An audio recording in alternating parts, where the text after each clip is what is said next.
ما بهر دلشناسان شعر و ترانه هستیم، بهر نواشناسان چنگ و چغانه هستیم. گویند شاعر خوب فرزند دور خویش است، بهر زمان شناسان ما خود زمانه هستیم. ما کوه زاده اما دلهای نرم داریم، در تنگنای کوهی دل بی کرانه هستیم. گر رودک ده ما بر بحرها نریزد، دریای دل خروشان ما خود روانه هستیم. آنقدر هم جدید و آنقدر هم قدیمیم، گاهی حقیقت کل گاهی فسانه هستیم. از ماست سربلندی، از ماست نیز پستی، گه آسمانه هستیم گه آستانه هستیم. آن هفت مرد شاعر چون هفت دادرانند، زانها چو آسمانی هفت آشیانه هستیم.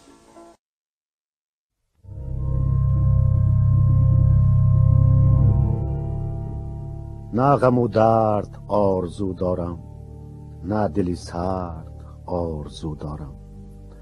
دشمنانم ضعیف و نامردند، دشمنی مرد آرزو دارم. آسمان آس می کند ما را، ز آسیا گرد آرزو دارم. و کسانی که روز بدبختند، بخت شبگرد آرزو دارم.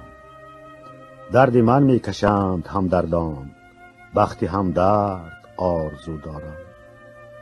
مثل خود پاک باز و پاک ایمان، یک جوان مرد آرزو دارم.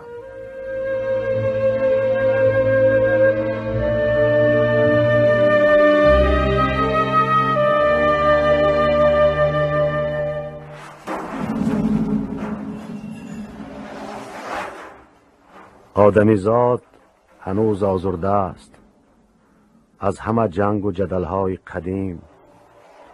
آدمیزاد هنوز آشفته است از همه شورش و بلوای قدیم. تا ابد آدمی خوندار بود از همه دشمن اجدادانش، کین میراثی او خواهد ماند در سرشتی همه اولادانش.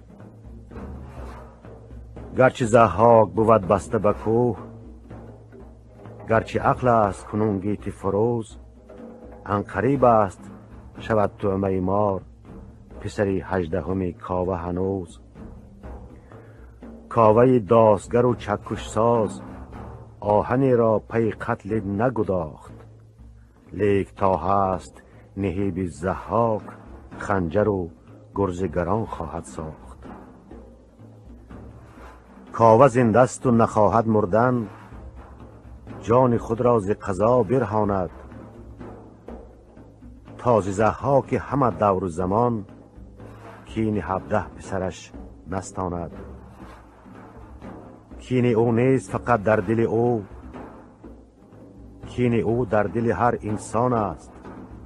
کاوه یک کاوه فردوسی نیست، کاوه اسیانگری هر دوران است.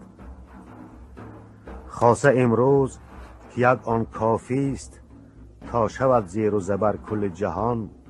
خاصه امروز که ایمای بس تا شود قصد تمدن ویران.